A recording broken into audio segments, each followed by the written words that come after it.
Okay, good morning, everybody. Welcome once again to Get Busy with Kit and Jim. Today's going to be awesome because God is with us on the show today, literally, and we'll explain that in a minute. But yeah, we want to welcome you all. Today we're going to talk about we're going to talk about crowdfunding. We have Manolis from Reality Crowd TV. And on the panel, we have Kit, and Kristen will be with us here in just a hot second. I think she had to take care of something real quickly. So without further ado, let's go ahead and get started. Manolis, welcome. And if you want to explain how you're godlike, what an introduction, right? Yeah. Welcome, Manolis. This is going to be a great show. Thank you so much. Yeah, so that intro from Jim, we were just looking up the origin of each of our names, and I really had never done that before until now. So I looked up, Manolis, and it actually meant God is with us. I looked it up on a website. So I don't consider myself that, but James, thank you for the introduction. You're welcome. And Kit, welcome, partner in crime. So yes. what did we come up with for your name? Well, my name is actually a star sign. In my country, our names are generally derived. Generally, we have religious connotations, and my star sign is the same as. I'm not sure if you guys know Lord Shiva, but Lord Shiva's son has the same birth sign as me. So I was named after him. So Lord Shiva's son is Karthika, and so I was named Kritika, to make it more feminine. Cool. And I guess Manolis looked up my name, and it has something to do with the supplanter, and so we took it to the next level and said, tying into what I'm doing as an innovation coach, I am the disruptor, the super fierce disruptor, right? Yes, you are, my friend. Awesome.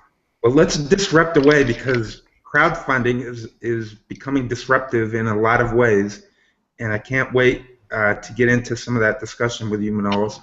But let's take a journey. Let's go on a journey with you, Manolis, and let's go back and let's talk about your childhood and growing up. So tell us a little bit about your background, where you grew up, and what some of your influences were in growing up. Sure. So I'm as the name might suggest, I'm 100% Greek. My family was born in Greece, and I'm a first-generation American. Like a typical Greek family, we had a restaurant growing up, so from an early age I was working in the restaurant business, seeing my father and mother work there. Grew up in Woodbury, Connecticut, and one of the big influences that I had early on was getting involved with my church and with certain nonprofit groups. And through those experiences in the nonprofit world, I really, had a chance to learn leadership. In a nonprofit, you really have to lead without having the threat of payment as, the motivation to get people to do the initiatives of the group. So, that was one of the real, aha moments for me was, how can I inspire people to help an organization when there's no compensation other than doing it out of the goodness of your own heart. So that was definitely a very good experience for me. Graduated from UConn with an accounting degree. I started my career out at Deloitte & Touche. Found an interest in real estate, so I left Deloitte after a year and a half, and I worked at a smaller firm and did real estate part-time. Left the smaller firm, went and did real estate full-time for about a year and a half. Deloitte took me back after that, and 11 months later I actually had to leave Deloitte as well because my family had a second restaurant that they opened up that was actually failing. So back in November of 2011 they had closed the restaurant, and they said, if we don't find someone to manage it and nurse it back to health, we're going to have to close it down for good. And so I left Deloitte December of 2011. We reopened, and 7 months later we sold it for $150,000. We didn't earn all of our money back, but at least we didn't lose the farm, so to speak. And then my most recent job before I started Reality Crowd TV was at the Hartford Insurance Company as an operational auditor. So in a nutshell, that was my experiences. Oh, that's great. So, tell me a little bit about your university. Did you go to university, and if so, what did you study there? Yeah, I went to the University of Connecticut. Go Huskies, of course. And I went there and I studied actually multiple things. I actually switched my major 4 times while I was at school there. I started with political science, then went to history, then went to math, and then went to accounting finally. And I will tell you this, I'm glad I had those experiences, but I think I was doing it for other people, like my family, and not necessarily making that choice for myself.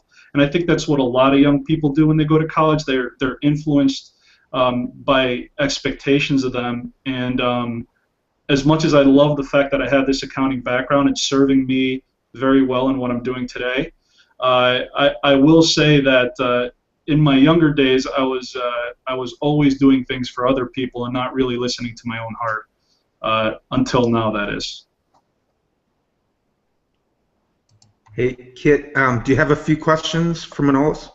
No, I was nodding my head because his experiences are so similar to mine. And we were just actually talking in the prep room about like the commonalities in our cultures, like the Greek culture and Indian culture. You know, our 20s are generally, 20s and early 30s are generally dedicated to other people because, like I was telling him, I'm a writer, and writing is not considered a lucrative field in India. I mean, it is. There is logic to it, and that you really cannot make a lot of money. So most people want their children, especially if they are smart kids, to go choose either engineering or medicine. So, like I had absolutely no interest in engineering, but I still took it up just because, I wanted to keep other people happy. And, I think your passion always finds a way back to you. And when you keep thinking about something and you're not able to get it out of your head, that's something you really will pursue at some point. Life will somehow take you back to your calling. And I think that's what has happened to Manolis too, right? I mean, would you say that? Absolutely. And everything is a building block too. Whenever I did these things, you always have to make the most out of every experience. I never wanted to focus on the monetary gains that I was making. I was more so thinking to myself, how can I use this experience for the next step? I know I'm preparing myself for something. I don't know what that is, but I'm sure that with all the skills that I'm building now, eventually I will know what that thing is, and then suddenly I'll just jump on it. Exactly. Yeah. I can relate to that so completely. I mean, it's a monetary part that really gets people off to, people around me. They're like, you're not making any money as a writer, so what are you doing? I'm like, no, it's going to take time. You got to build your credibility, your authority. It doesn't just happen, and they don't understand. They want quick results, and I've done the quick results for a while, and then I got laid off, and I'm very happy that I got laid off because I really was not contributing.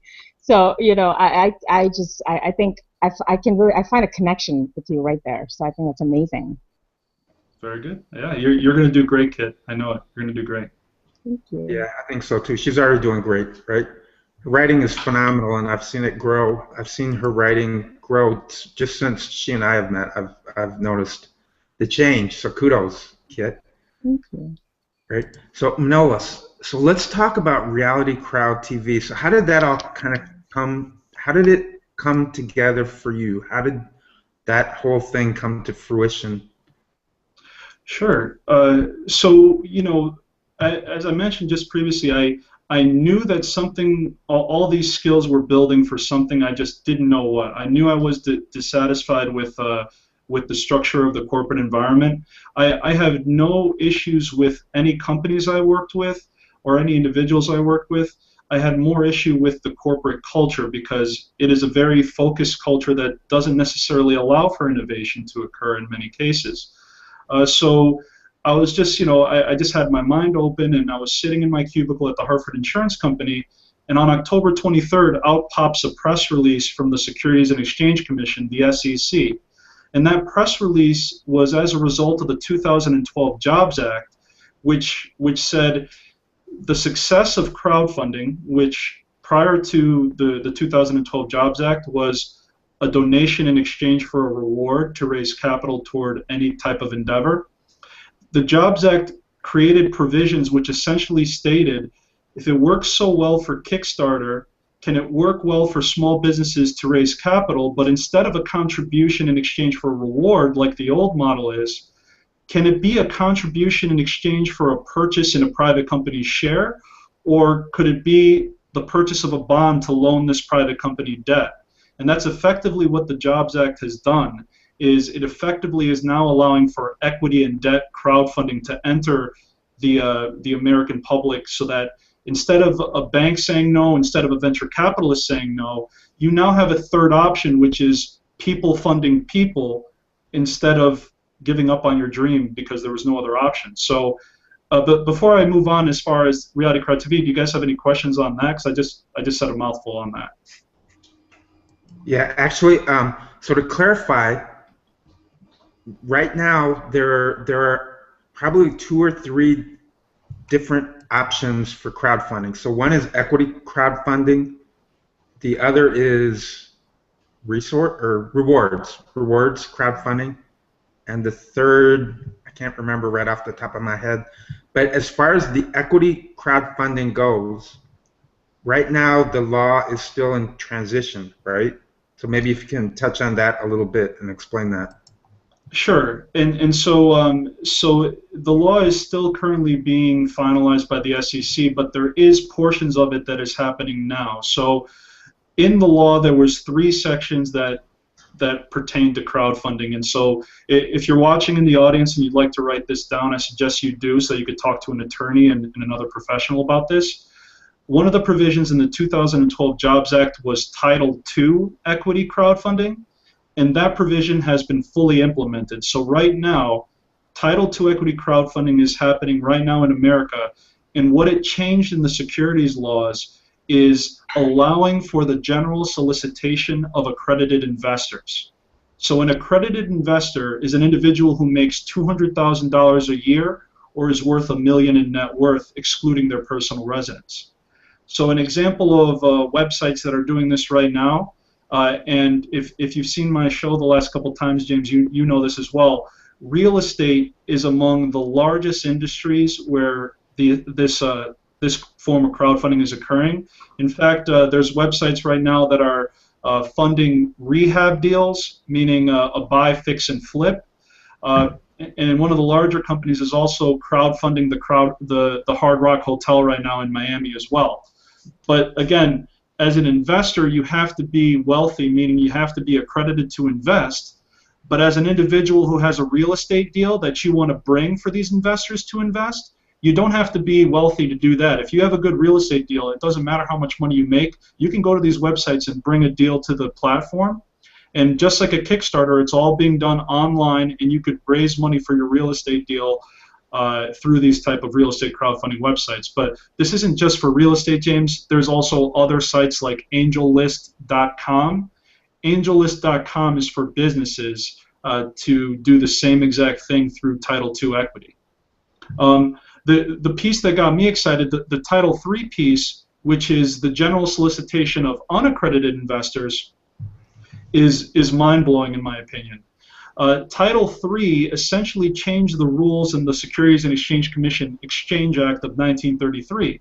Because the Great Depression really hurt a lot of people and they lost a lot of money, since 1933 they said the only people who will be able to invest in a private company are accredited investors, the wealthiest of Americans. So although that protected people with less income, it also kept them out of the best opportunities to invest in a private company. So flash forward to the current time period, the finalized rulings are slated to be released October of 2014 according to the Federal Register, and when that happens, it will effectively allow anyone, regardless of income, to invest in a private company, a small business in America, and actually earn a return on that investment, assuming that the company performs and has a good year. So, 8.7 million people are accredited in America, but there's 300 million people in America. So soon there's going to be 300 million potential investors who are directly investing in your company, and not going through a bank, not going through a VC. This is people funding people. So that was our motivation for Reality Crowd TV, is let's educate and inform America that this is happening so that we can begin to rebuild America one small business at a time. Yeah, and that's amazing because now oh, wait, so let me ask you one more question. When Sure. do you think that the transition of the law will take effect and that the general public will be able to participate in equity funding? I believe it's going to be October 2014, and that's according to the Federal Register. The only thing is, though, I've asked colleagues that I'm a part of a couple of professional organizations, the Crowdfunding Professional Association and the Crowdfund Intermediary Regulatory Advocates. If you guys want to learn more, you need to look these companies up. Look up crowdfunding professional organizations because you'll get so much knowledge. My colleagues state that the Federal Register is not really the authority, so even though it says October 2014, some people are skeptical as to if that's really going to happen at that time, but I'm going by that date personally. Okay, great. So now let's talk a little bit, again, just to give people clarity, of between the three different types of crowdfunding platforms. So we talked a little bit about the equity, but tell us what that really means. If you're in a business and you decide, hey, I want to do crowdfunding, I have these three different options. What are some of the advantages and disadvantages? What are some of the differences between the three types of crowdfunding? Great question, Jim. And I will say it depends on the type of company you are. Because certain things will work for one company where others won't work for another. So one example is donation crowdfunding. I think that was the third one that you were talking about. Donation has been being used by nonprofits, but now it's being leveraged by using these crowdfunding websites. So if you are a nonprofit, you could just decide to do straight donations just like you've always done on a crowdfunding website. If let's say you had a traumatic event, or you know of a family that had a traumatic event. Maybe there was a fire that destroyed their home. This is also, people are using donation crowdfunding for this, where they have a member of their community who suffered a terrible traumatic event. So let's put this person online, let's help them raise money so that at least they can get on their feet before the insurance company steps in to help. You know, if you have medical bills, I mean, in America, right, there is a big issue with insurance in general where, you know, mental illness is not covered by most insurance companies. Going to a mental illness facility that would really help someone learn the skills to cope with life once again, those type of costs are not covered by health insurance. And some of these places cost $40,000 a month. I mean, you could use that to help someone who really needs that type of care. That'll give you a good idea of donation.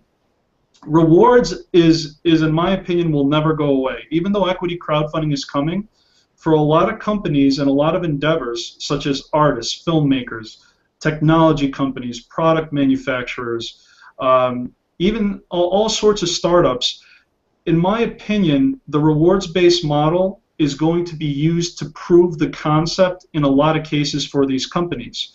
A perfect example of this was my friend from Hartford, Connecticut. He actually just ran a Kickstarter campaign, and if you go to Kickstarter.com and you type in tree sleeve as in the search bar, you'll see what his company was doing.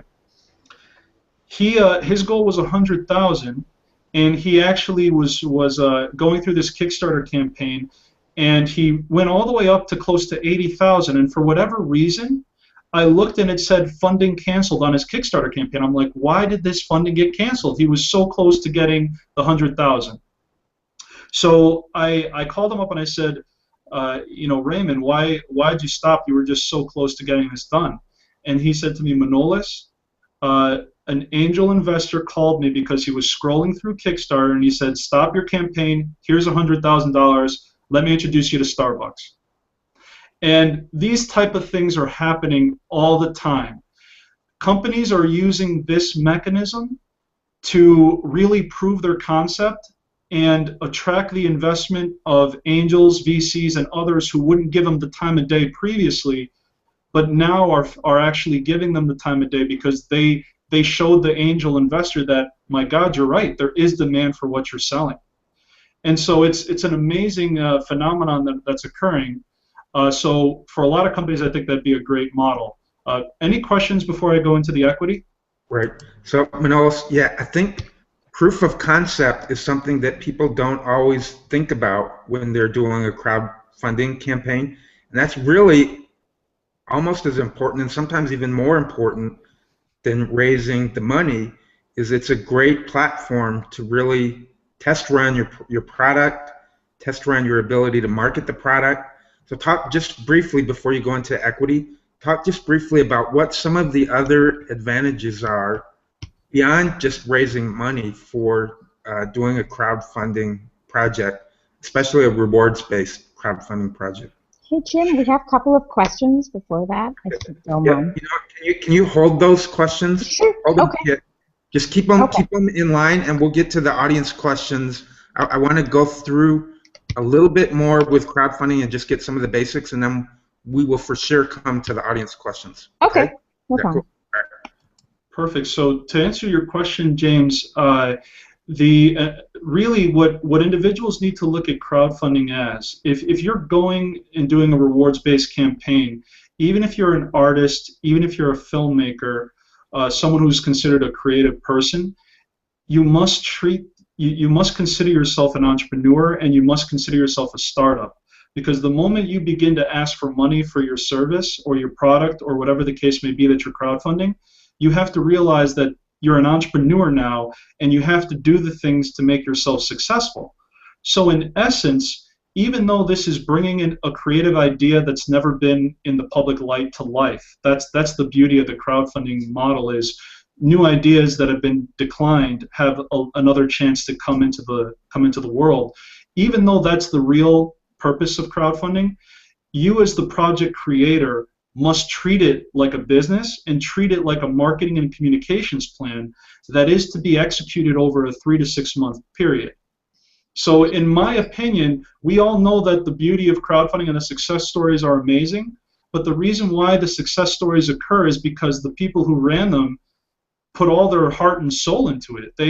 They treated it like it was their baby because they wanted to see their baby, be born.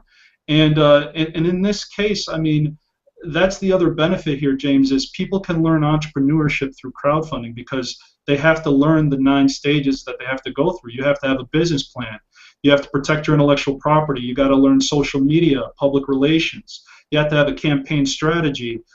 You want to learn how to network and build a team. You want to inspire others to help you.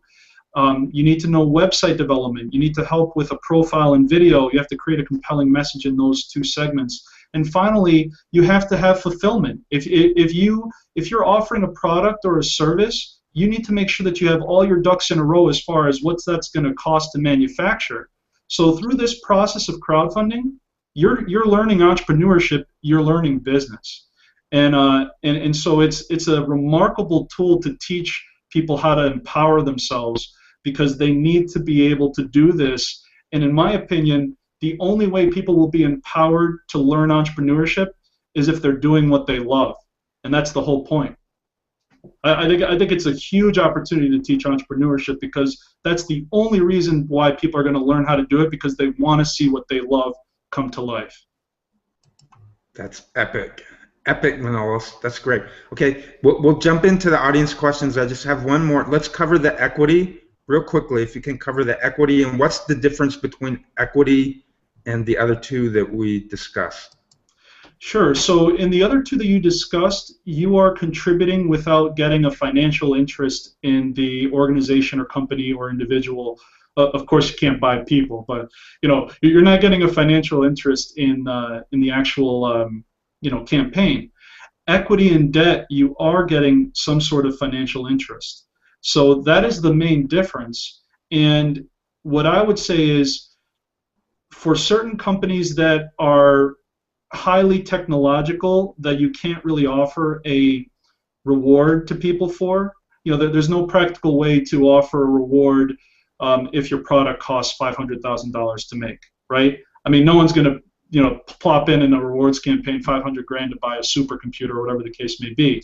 So the difference here is you would go for equity if you have a company that wouldn't fit the other 2 models, and if you also have a very good established company that already is making revenues, you know, equity crowdfunding or debt crowdfunding would be really good for established companies as well, because they have the revenue, they have the track record. And so if you have an established company and you want to expand a second restaurant, for instance, you know, that'd be a great option for you, equity or debt. If you want to buy a real estate project, that'd be a great option. If you want to expand a retail store or an outlet, you know, things like that, brick and mortar, I think that would be good, the best for established companies, whereas companies that don't have a track record might want to try rewards crowdfunding before they go to the equity realm. Yeah, that's awesome. It gives a whole new meaning to IPO, right? Yeah. I mean, it's basically creating a stock market for private companies without the huge cost of, you know, bringing your company public through the public markets. It's the cost is still going to be high for equity and debt, but not nearly as high as it would be if you were going through an IPO on a public stock market. Wow, it's kind of mind-blowing. Hey, Kristen, welcome. I want to give you a quick shout-out before we jump into the audience questions. So how's it going this morning? Good. Yeah. I want to know more about the nonprofit, or actually my question is about fundraising. So either here or off, but I definitely want to ask you about that one. Okay. Let's jump into the audience questions, and then we'll come back to you in just a second. Is that all right? You look great. You look awesome. You are together. I get my lower third on. Oh, well, we know who you are, and you're representing us at Get Busy, so all good. All right, Kit. So let's look at the first question. Go ahead. Yeah, so this is the first question from Wayne Nix. He says, we are submitting patent paperwork for a small tool this week. Do you think we should crowdsource to get prototypes developed? And if so, you know, what kind of crowdsourcing might help somebody like that? Great. Well, Wayne, that's an excellent question, and in fact, I'd like to refer you to a crowdfunding website that's very unique. Full disclosure, I do a lot of work with this crowdfunding website. I know them personally. They're good friends of mine. If you were to go to karmacrowd.com, and crowd is spelled K-R-O-W-D, karma, K-R-O-W-D.com, what they do for people is they will actually do your intellectual property protection and not charge you for it until the back end of the campaign that you run on their crowdfunding website. So they would delay the cost of intellectual property and take it out of the back end after you raise the money. So it's really a good thing for you. And they're in pre-launch, but they're about to launch like 5 campaigns at once very shortly. So that'd be my number one suggestion. Number 2, crowdfunding a prototype. That is iffy, because if you could do it without crowdfunding, that's part of the journey that you need to document to get people to believe in you. You want to show people that I've done so much on my own without your money in the crowdfunding. This is the journey I've done. I've built the prototype. I've spent my own money. I've gotten skin in the game, and I'm willing to put my money where my mouth is. But now I have the prototype, and I need to make a large manufacturing order. So the reason why I'm raising the money now is because I want to make thousands of these products and use crowdfunding as a way for me to pre-sell my prototype. So my answer to that question is, if you could do it without crowdfunding, I think that's the best option. Otherwise, you could technically hire a visual effects individual to essentially create a visual prototype, and you could put that on the Kickstarter. But another reason why a physical prototype is very important is because when you're beginning to do your PR campaigns, you want to be able to send the physical prototype to a journalist or a blogger. If you could send the physical product to a journalist or a blogger and you tell them, I'm going to give you the inside scoop to this, I'm launching my campaign on July 25th, here's the actual here's the actual prototype, and I would like you to do what is known as an embargo on the story, meaning you have the story now, but don't release it until I launch my campaign, and link to my Kickstarter or Indiegogo or whatever, my Karma Crowd campaign, so that all the traffic from your viewership goes directly to my page, and then people begin buying the product. So it's harder to get a journalist or a blogger to write about a physical product if they haven't tested it out beforehand, is what I'm trying to tell you. I hope that answers the question.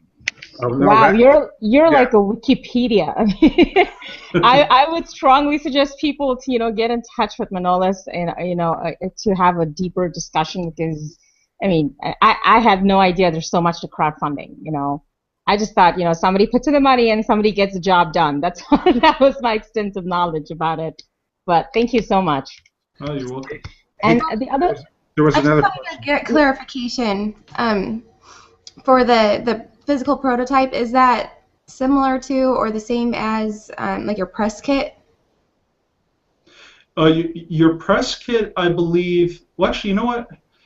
If a press kit actually includes the product in it that you would send to the press, then yes, that's part of the press kit. But I'm saying that you should send a physical product if you have it to the people that want to write about you. Okay. Right. Yep. Hey, Kristen, to clarify a little bit, in the engineering or manufacturing world, oftentimes you'll create a prototype. Like a good example might be a concept car, right? So it's a prototype car. Yeah. Initially, you design and develop the prototype. And I think what Wayne was asking was, could I get funding for the design and development of the prototype? And then use that money that I get from crowdfunding to actually make the prototype. But what Manolis is saying that's actually kind of brilliant is find another way to fund the prototype if you can, and then once you have a good prototype concept, then do the Kickstarter, right? If you really believe in it, then do the Kickstarter because you're just going to get a lot more juice for it if you do it that way. Yes, and absolutely right, James. So, sorry to interrupt. I also wanted to tell Wayne that technology is incredible. There are, I don't know if you guys heard of 3D printers. They're all the rage right now, but look up what a 3D printer is. And people are using 3D printing to create prototypes at a very cheap price. Right. Like, a 3D printer is exactly what it sounds like. You can physically make a product using this one batch production facility, which is 3D printing. It's amazing. You don't need to have a huge factory to do like 50,000 orders. You can create one in the 3D printer, and there's companies out there that just have facilities for one little prototype. So like the world's going to become a world of inventors. Everyone's going to be a Leonardo da Vinci soon, and it's exciting. Is there like a place where you can go to like rent the service of a 3D printer? Like if you were to Google, just Google, 3D printers in wherever you live, and I'm sure you would be able to find something going on there. It's an amazing new development in technology. Hey, Manolis, I even read, I think it's Staples, and you might be able to verify this through your partner. I think Staples is actually going to start bringing in 3D printers, and people will be able to go to Staples and have their prototypes made right there. Am I right?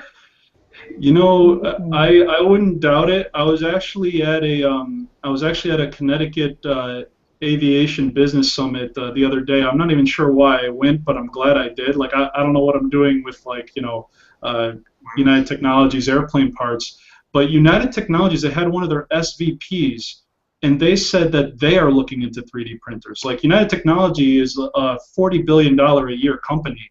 And if they're considering using that for some of their manufacturing, I'm actually kind of worried about technology too, because what's going to happen to the workers? If all they're doing is 3D printing, what's going to happen to the manufacturing workers if this really picks up steam? So you have the benefits of technology that are also hurting the labor force as well. So I wanted to show both sides because I love the fact that you could create a prototype, but I don't like the fact that if a big corporation is going to suddenly lay off people because it becomes such a great technology, I mean that's the bad side of technology, Well, you know what, hey Manolis, I think you're right. It is a double-edged sword.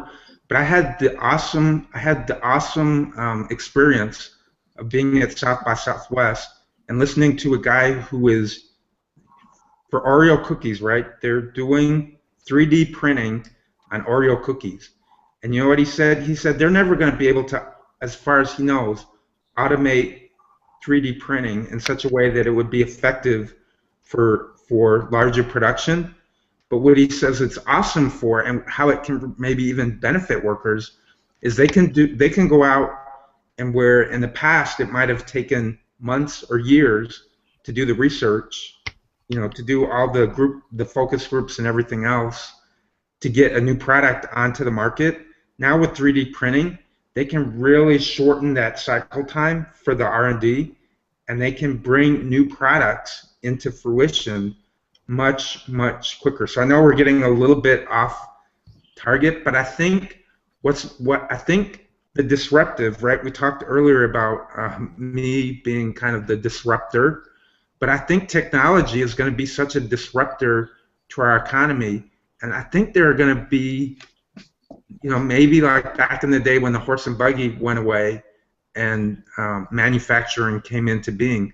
I think we're in this similar transition, and who the heck knows, how this new disruptive economy with crowdfunding and 3D printing and all of that. I mean, who really knows what kind of an impact that can have, and the opportunities that can provide for for the everyday people. Absolutely. Okay, sorry, we have another question, Kit. Go ahead. Yes, I thought this kind of related to the product prototype that you're talking about. What do you think about crowdfunding for authors for publishing? Because a book is like a physical prototype. And the reason I like this question is because I'm not sure if you know Ryan Hanley, who's on Google+. He's also on Facebook, but he is doing an amazing job of using crowdfunding to publish and promote his content warfare book. So, if you want to get in touch with him, Laura Manolis, I think he's a great guy to get in touch with. But yeah, go ahead, please. Yeah, I mean, absolutely. Crowdfunding for authors is huge. I think if you're an author and you can't find a publishing deal, then prove it to the publisher that there's a demand by running your own crowdfunding campaign. Similar to a tech company proving their concept, prove the concept of your book through crowdfunding. And there's certain sites that are dedicated just to authors. So I know the founders, a mother-daughter team of pubslush.com, pubslush.com, pubslush.com. That's crowdfunding for authors only, and they offer other publishing services there as well. So if you're an author, I would first go there before you go to the all or nothing platforms, because they might give you a better and more supportive environment to learn about publishing as well. So PubSlush would be a great option for the young lady who asked the question. Yeah, as a writer especially, I'm like very interested in the book publishing part, because you no longer have the gatekeepers, big publishers. They're almost gone because of ebooks and Amazon and all that. So you can crowdfund your book. That's just like taking it to a whole another level of interaction and transparency, which is something that you had talked about in your recent blog post, and I think it's you who wrote it. I'm not sure if it's Jessica or you, but you talked about transparency in investing. How it's more than just an ad sales pitch. That's something. Can you talk a little bit more about it? Because I thought that was that kind of plays into Get Busy's theme, which is about being real. And how do you think being real helps with crowdfunding? Yes, well, I mean, crowdfunding is amazing, because in order to crowdfund, I mean, you technically don't need a video, but if you don't have a video in your profile, your odds of success plummet dramatically. So there is the visual element of seeing who the actual creator is. And so they would want to know, if I was looking at a profile and I saw, all the writing and I saw the rewards and I was interested, my last determination would be, what is their story? This is such an amazing project, but like, who are they? What is their story? And if a video is able to clearly articulate what that story is and move me in some way, that would be the final little check on my box to say, I like this person, I believe in what they're doing, I believe that they can actually do it, because they told me what they've done all along the way and prepared for over all this period of time, and they're real. This isn't a big company trying to do this. This is just an everyday American who has a dream and who's backed that dream by action, and now they're coming to me because they need my help. And I always like to say this. We live in a country, in the United States, we live in a country where technically everyone has access to water, TV, clothes, all the basic necessities. We live in a country, and not everyone. Don't get me wrong. There's areas that are very, that are also in bad condition, but most people live with their basic needs met. But for whatever reason, we're unhappy. A lot of us are not happy with our situations, and we have this doom and gloom mindset. To me, what crowdfunding can do for some people is to provide meaning into their lives, to be an avenue to say that I'm helping someone. I helped bring this amazing idea that was never part of the world. I was the one who helped do this. I'm a backer. I'm part of the community who made this happen, and I feel good about it because it should happen. That person's idea should happen, and I'm happy that I was a part of it. So you have that aspect of let's collaborate more. Let's be more like a community. Technology has driven us apart, but crowdfunding can bring us back together. And so, that's another option for people, in my opinion. Oh, I love that. Technology has driven us apart, but crowdfunding can bring us back together. I like that. Now, there is a very interesting conversation that was going in the comment stream. If you look at this comment, for example, so there's this, because you're trying to look at both sides here and what people think of, because not everybody might accept crowdfunding as a viable option, right? I mean, there are, I would not say critics, but there are people who do not maybe believe in it. And based on the discussion, I realized that some people believe that crowdfunding is like a get rich quick kind of scheme. You're not really, if you look at this comment, it says, what happened to gratification and self-esteem that comes from an honest day's work? Seems like everybody lately is looking to get rich quickly. I'm all for tragic situation donation. I have my favorite charities, and giving is a beautiful thing. It just seems that these get-rich-quick ideas are dominating the internet, and the only one who profits is a guy selling a set of CDs, I think. So how would you respond to, a comment like that? I mean, yeah, thank you for the comment, because I think that is a lot of what people think too about crowdfunding. People who think that crowdfunding is a get-rich-quick scheme are the individuals who have a great idea one day and then they're launching their crowdfunding campaign a week later. So there is that mentality in the general population. Great idea one day, 1 week later I'm on Kickstarter raising money. And they're wondering why the internet angels are not coming down to save them. What I'm saying is crowdfunding is work. It is a lot of work. It takes 3 to 6 months of work to even have a chance. And right now, Kickstarter, there's only a 43% success rate. It used to be much higher. It used to be higher than 43%, and 43% sounds like a lot. That's amazing in itself. But it keeps going down because people are thinking it is a get-rich-quick scheme, and they're not preparing for this entrepreneurial endeavor. So I would say to the gentleman that you're right, that's an issue, and we're here to educate people that it's not a get-rich-quick scheme.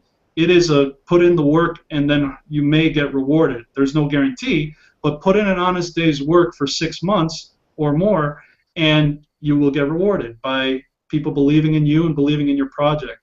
Hey, Manolis, I'm sorry, can I just jump in real quick? Sure. To piggyback onto that, the crowdfunding projects that have been successful and raised tens of millions of dollars on Kickstarter, because there are those out there, those people worked extremely hard. They probably did, some of them probably did 1 to 2 years of prototyping work to get their electronic gadget or their 3D printer, right? They did a lot of work. And then in order to get ready to do the crowdfunding project, there is so much work involved in putting together a project. It is not just I throw stuff up on a Kickstarter and automatically I'm a bazillionaire. If you have to have the right product concept, a lot of magic has to come together, and you have to do a whole lot of work on the product or your concept ahead of time. And then when you're actually running the Kickstarter or the other crowdfunding project, you have to freaking work your behind off.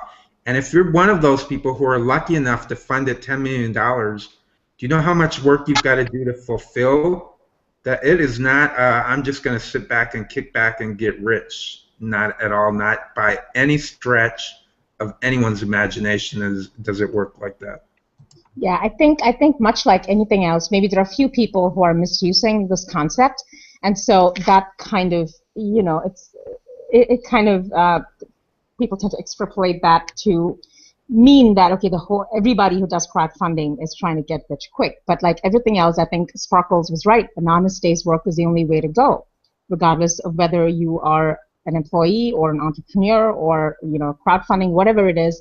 Working hard and being persistent and being passionate and being patient and surrounding yourself with the right people is, I think, those are the only 4 P's of success. Those are my 4 P's of success. So. Yeah, Kitty, just to piggyback on that too, the story as well, and this is why it's so important that you take the 3 to 6 months to plan, because from the moment you first start, you're essentially lining up your friends, family, acquaintances, whoever the case may be who wants to support you on this. You're lining them up because there's a key statistic to success in crowdfunding. If you can raise 30% of your funding within the first week of the crowdfunding campaign, the statistics show that you have a 90% chance to reach the remaining goal. And the way you get the 30% chance is by this pre-planning process, by building that momentum to get to that level. It's still by no means a guarantee, because once these people reach 30%, now they're excited, they're going to work even harder. It's like, we're almost there. We just got 30% in week 1. Now they're motivated to work harder. So it doesn't mean you stop working, but it just shows that, wow, people believe in me, I can do this. So that's another important piece of this. And additionally, to the gentleman who left that comment, and I thank you again for doing that, another thing that's happened to an honest day's work is that people don't like what they do in an honest day. That's the other piece of this that has gone wrong is, for whatever reason, we're all comparing ourselves to other people and trying to say, well, that person looks happier than me. Facebook is basically, let's pretend like we're all happy. Let's post, pictures of us in our bikinis or whatever the case may be. And it's a way to just show people how we wish that we felt. It doesn't necessarily mean we feel that way all the time. So, in my opinion, what happened to an honest day's work is we began comparing to other people. Everyone has to begin with ourselves and say, what makes me happy? And I don't care what someone else says about what makes me happy. I don't care what this person is doing as long as they're happy. We're all responsible for figuring that out for ourselves, and that's what's kind of really happened is most people just compare themselves to other people and they say, why am I not that happy? Yeah, they compare their beginnings to, To piggyback on that, I watched the TED Talk. I can't remember who it was now, but I watched the TED Talk, and 80 to 85% of, I think, Americans, but it might be worldwide, are miserable in their current job situation. Not just unhappy, they're miserable. So 80% of our population is walking around just being completely miserable in their current job situation. I believe it. Right? So crowdfunding gives people another opportunity to get out of that. Right? And to say as well, you also don't want to be reckless either. Just to say that, like, let's say you're part of the 80% who may not be happy currently. There's a lot of things that you need to do, and the most important thing is sacrifice, meaning you might have to sacrifice going out to work on a business part-time. You might have to wake up earlier to work on your business. I'm not advocating just quitting your job because you hate it. I think you need to just put in the time to determine what makes you happy, and that will include sacrificing things that you currently do for maybe other people that you just don't really want to do. So, I just want to put that out there because it's not an easy journey changing that miserable mindset to a more fulfilling mindset. Yeah, because you're clearly getting out of your comfort zone and doing something that's so scary, and you cannot blame anyone else but for whatever happens to you. So you're accountable And being accountable is something that I'm learning every day. I mean, talked about comparing. I do that a lot. I compare myself to people a lot, and I hate it when I do that, but it's like an automatic, oh my God, she's there. You know what? She has this many followers. I don't have that, so maybe I'm a failure. And, this is a horrible mindset that I think, unfortunately, a lot of us do. I mean, we're starting out, and, you're trying to dip your toes into something that you really want to do but are afraid to do. That fear and the comparison just kind of paralyzes you. So it's, how do you get out of that? And I think that just takes, there's a quote, this is regarding writing, but there's a quote, I'm not sure who said it, but it goes something like, writing is very simple and very hard. It's just you put one word after the other until you get it done. So it's that simple and it's that hard. So it's so that concept is very hard for people to wrap their minds around. So I'm really glad you brought that up. Mm-hmm. Absolutely. I think that what you were saying, Kritika, was totally true. And then there's this other base camp where I'm kind of more a part of that, where I feel like I don't have any authority to speak from. Mm-hmm. And so what I really like with what Ryan Hanley is doing is he's using it to kind of what is the right word I'm looking for? Validate that people actually, that he does have an audience. And so yes, this would be a really good thing for people who are feeling like me, I don't have any authority to speak from, and then you get that validation and you get supported along the way. Yeah, Kristen, that's a good point. People make a business by devalidating other people. Just think of that for a second. There's a big business in devalidation because it keeps people from really following what they want to do.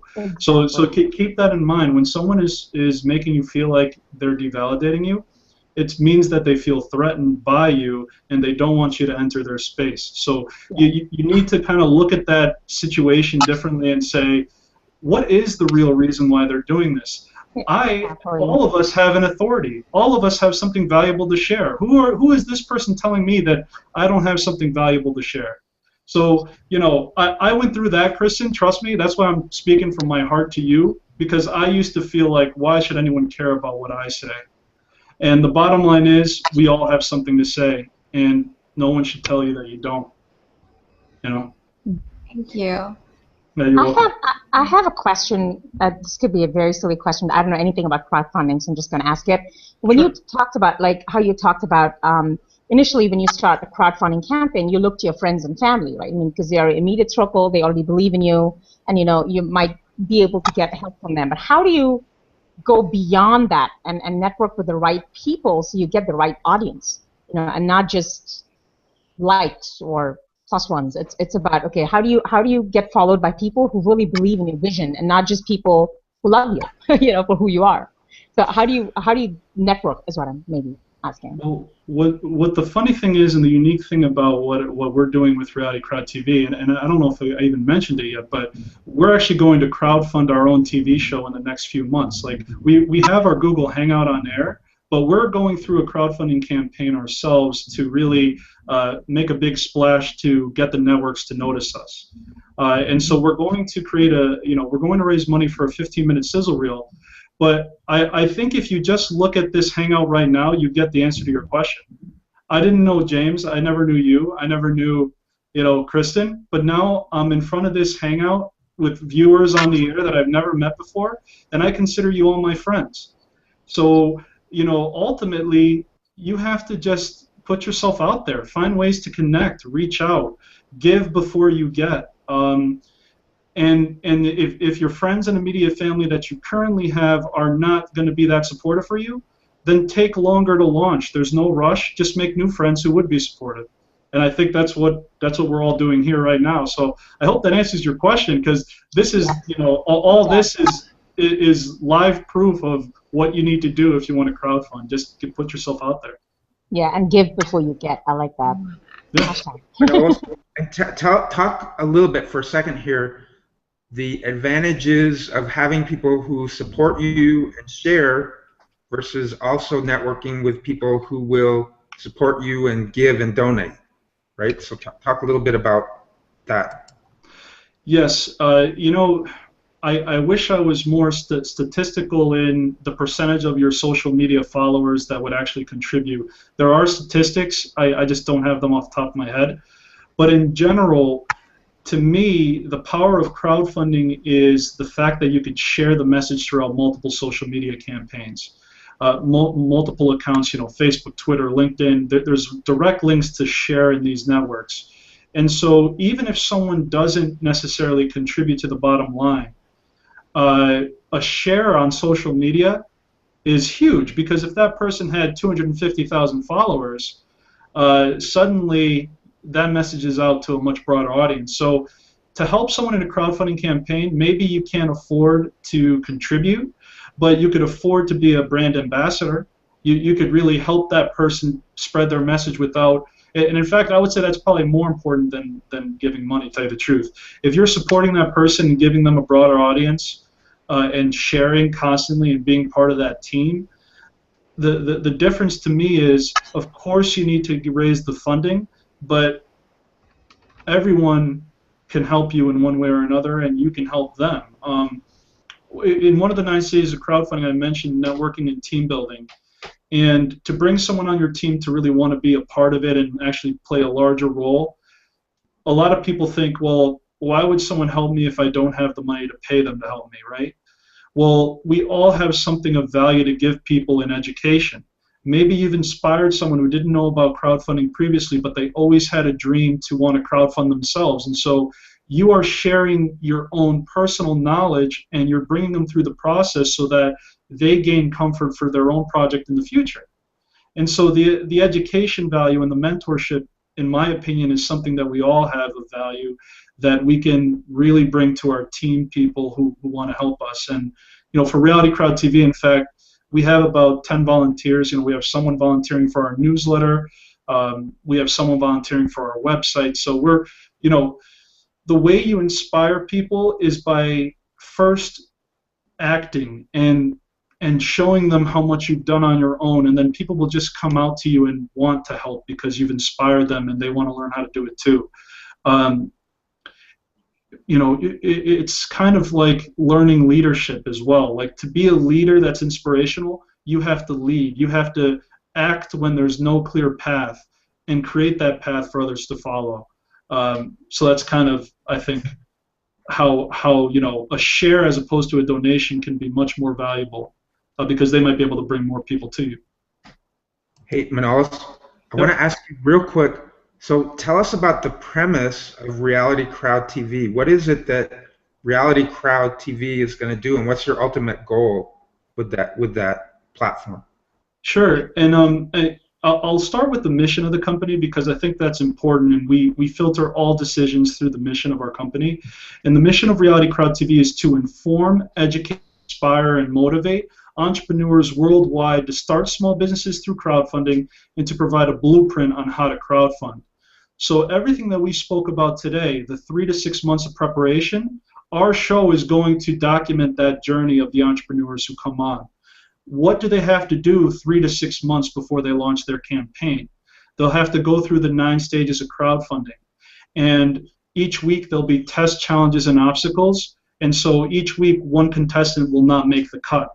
At the end of the show, there'll be one final contestant who will get the benefit of broadcasting their campaign live on air to America so that they can get the most bang for their buck. And so the premise is, let's create a show that educates people on how to be entrepreneurs. It's not only for the entrepreneurs who are on the show, but I believe the millennial generation in particular really wants to be entrepreneurs, but they don't have a way and they don't have the knowledge to execute a plan. If a show was there to show people the way to entrepreneurship, I think we could potentially see small businesses booming all over the world, not only in America. So that's the premise. Yeah. Hey, Manolis, you told me it was like Shark Tank without the bite. Yes, exactly. It's the Shark Tank without the bite. That instead of a panel of sharks condescending someone's idea, we want to bring a nurturing panel of mentors who will help these entrepreneurs on their journey to crowdfund. Awesome. Okay, so you know what? wow, time has Yes. flown by, and we will definitely have you come on again, Manolis. Yeah, we should have a part two because we have a couple of really good questions that are also coming up, but we're running out of time. So No, but you know what? Let's go ahead and go with it. If we have some questions, let's go ahead and go with them because yeah, we there are have a couple. yeah, go ahead. Yeah, there are a couple of them here. One is a simple one. It says, Carmen asks, "What is a sizzler reel, or is it sizzle reel?" I'm not sure. Do you know what's a sizzle reel? Yes, good question. Sorry, I should have clarified. A sizzle reel is like a pilot for a show. So I'm trying to raise capital for a pilot, a 15-minute pilot. We estimate that would cost $36,000 because it would take 4 weeks to produce at a production budget of $9,000 a week. So that equals $36,000 with all the cameramen and all the locations we have to go to. Additionally, what we also would like to do is, and this is something that maybe people don't know, in a crowdfunding campaign, you set your goal to, let's say, 36,000. But if you raise that really quickly, but before the funding period is over on the campaign, you can implement stretch goals and raise much more than $36,000. So we are prepared we are prepared when the time comes to potentially self-fund the web-based series, because a full episode would be an hour, 45 minutes of footage, so you got 15 minutes is 36,000, times 3 is 108,000, 9 or 10 episodes in a season, so we can implement stretch goals up to 1 million if it goes viral, which I'm hoping we can pull off. It'll be a lot of hard work, but you know, that's another element of this too. Hey, Kit, so there was another question? Yeah, a couple others. They keep coming. So, Curtis asks, "Would you know about contracting or networking with those like you to take an idea, and if they think it's viable, they use your know-how and experience to obtain the crowdfunding, and in exchange an agreement can be made as to what percentage the profits go to each?" Very interesting, and there is certain models that work that way. So I know that there's some companies that if they believe in someone's idea, but the project creator doesn't have enough capital to really compensate them for it ahead of time, people are doing a percentage of the revenues raised in exchange for this help. That can work with rewards and donation. The only thing it can't work for in particular cases is equity and debt. Because if you're getting a percentage of an equity and debt raise, you have to be a broker-dealer, and you're dealing with securities laws. So, like, you would basically be doing what Goldman Sachs does, and you have to be a broker-dealer to do that. But the answer to that, gentleman, is yes, it's possible. You just have to find someone who's willing to do that, and you have to be convincing enough to show them that it would be worth their time. And one final question here. Mark asks, "What do you think is behind the psychology of getting someone to give to a fundraiser without receiving anything back in return, other than personal satisfaction? Are there any statistics that show how giving a person something in return brings more donations?" Interesting question. So the psychology of why someone gives. For me, when I know a friend of mine is asking me for money, I'm going to give it to him. That's just me. Some friends won't just give their friends money, even if they don't have a great project. Like, if someone started a crowdfunding campaign and they're a friend of mine and I know them, and they just have a picture of them and a one-sentence profile, most people would never donate, but because he's my friend, I will. So in some cases, people will just donate because they know you. That's one psychology. The next psychology is I will donate because I've seen a trail of what this person has done, and I believe in the mission of that person's business or service or company. So if someone believes that you can bring something personal that they believe in to light, if you can bring some sort of endeavor that they personally believe in to light, then they will donate. And that's why it's so important in your strategy, the 3 to 6 months beforehand, is that you want to target the people who would believe and care about what you're doing. You don't want to target someone who doesn't care about, ice cream, right? If you're going to create an ice cream shop and someone's a meat lover and they don't eat ice cream, you're not going to try to convince that person to buy ice cream. But you're gonna find the communities, you're gonna find the people, you're gonna find a way to go to with like-minded people who would want to support you. Ultimately, though, it's gonna involve a personal transformation. The creator has to become someone that is authentic.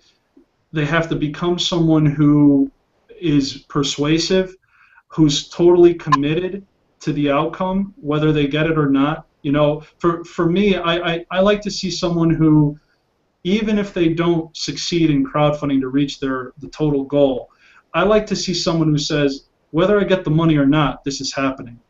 I want them to be 100% committed, like this is part of their life. And that's the type of contestants I'm going to get, is only the people who are, this is do or die for them. Because that's the only way you ever get anything you want in life, is if you're fully committed. And so it's powerful to see a well-made video of someone's passion, and which is important too. You will need to clearly articulate what you've done over this period of time to convince these people. So I hope that answers a psychology question. I wish I actually was a psychology major. I would have loved that. Hey, Manolis, you know what? I'd like to add to that, though. There are 3 different types of crowdfunding platforms. The only one where you don't really get something in return is the donation, and the psychology for that, I believe, is paying it forward psychology, and seeing somebody, you know, in a situation where they need not a handout but a hand up, and participating in helping that person to do better. I think the psychology with the reward system is that there is something that you believe in, you want to support what that person's doing, and you want to be one of the first people to receive the product or the service that they're offering. So if it's an author, the author is going to offer that book as one of the rewards. You want to show the author that you support them. You also want to be one of the first people to get the book. And if you support them in the campaign, you're one of the first. So the psychology is, I want to be first. I want to get that thing first. This is so freaking awesome. I just have to have it. I support you 1,000% of the way. And I want to be one of those early adopters, right, who gets that thing first. And leave a positive review. Take the time to do that. It's so valuable. Yes. Yep. Absolutely. So let's go, Kristen. I'm going to start with you since you're on screen.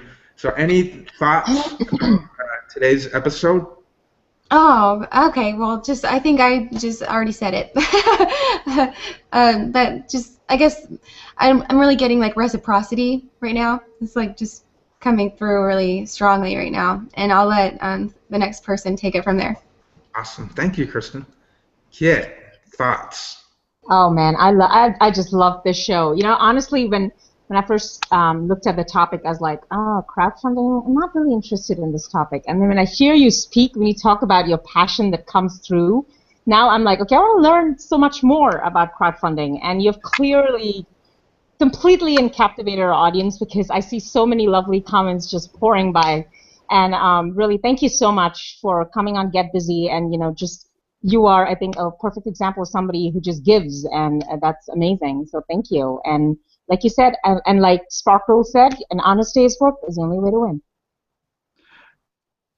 Absolutely. I mean, James, Kit, and Kristen, thank you so much for having me. I'm used to being in the driver's seat. This is the first hangout I've actually been invited to as a guest. I'm usually having my own hangout, so like I'm kind of vulnerable a little bit right now too. But you know, thank you guys for having me. This has been an awesome hangout. James, I look forward to working with you a lot more. You and I are working on a couple endeavors together in crowdfunding, so you know, I look forward to meeting with you more. And then Kristen too. Kristen, you have an authenticity about you that is just beautiful. So I think you need to just tell more people about yourself, because you're just a beautiful person. And Kitty, you're going to be the next best-selling author, and you're going to do it through crowdfunding. Oh my God!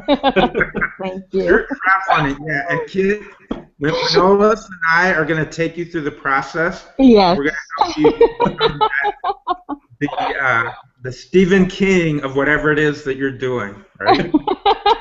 Well, it doesn't hurt to dream. That's where it starts. Well, hey, Manolis, thank you for coming on today. This has been another super exciting episode of Get Busy. These shows just seem to get better and better and better. It's so cool for us to have all of these amazing guests. So thank you again for joining us. We will definitely come back with you, maybe in a couple of months and do a part 2 on this, because maybe we can dig into, we kind of hit it with a broad brush, and maybe we can pick one of the, maybe we can focus on reward crowdfunding, right, and dig into that a little bit deeper. So we'd love to have you come back. We'd love to make you a part of the Dream Team, and I'll talk to you a little bit about that in the green room.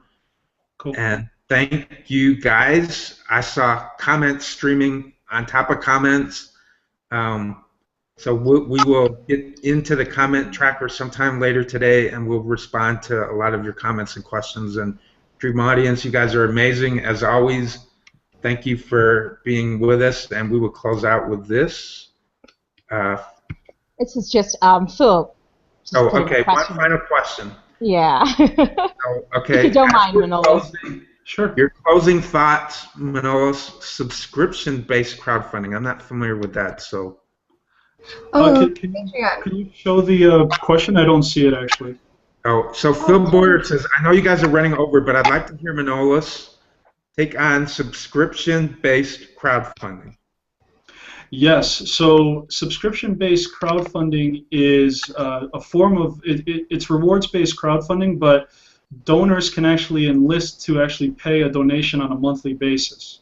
So it's kind of an interesting thing. I mean, it might be good for a membership-based site that's offering their service for their rewards to say, we're crowdfunding our website, we want to add new features, let's subscribe on a monthly basis, which is our general cost anyways. And by doing this, the story that we're trying to tell is we want to add these new features and we need people to help us do that. So yes, for certain projects, subscription-based would definitely be a good option, especially if you have a business model behind your project that supports a subscription model. So yes, great question. I believe in it. For certain projects, it would definitely help. Is it like a magazine subscription? Like Bloomberg, I know, has a magazine that comes out and you can subscribe to it. Content Marketing Institute has a content marketing magazine that they come out, and they might use that money to support other projects. Is it something like that, or? Yeah, absolutely. Or am I getting it? Oh, okay. Yeah. It's literally you would have just a normal campaign, but there would be an option as one of the rewards. An option would be, donate $10 a month to this campaign, and right. And it would, and the crowdfunding website would be the actual mechanism to create that revenue stream. Okay. Hey, Manolis, as we close, where can people find you? How can people get in touch with you? Perfect. So I'm actually trying to build my audience on Google+. So I'm only going to keep you guys on Google+, and then you can get to my website from other places. But please do Plus Reality Crowd TV. Tonight, actually, I have a show at 8 o'clock. I'm featuring 2 Kickstarter projects, if you guys wanted to tune in, 8 p.m. Eastern. And if you follow my circle, I always add people to a circle who followed me back, and then I invite them to all my shows every time I have a show. So for me, my goal is to hit 1,000 followers on Reality Crowd TV's page, because then I think Google just announced a way you could promote your posts, and I want to promote my shows for more people to see it. So please follow Plus Reality Crowd TV, and we could teach more people about crowdfunding. Awesome. Okay, thank you guys. We'll see you right here again next week. Awesome show.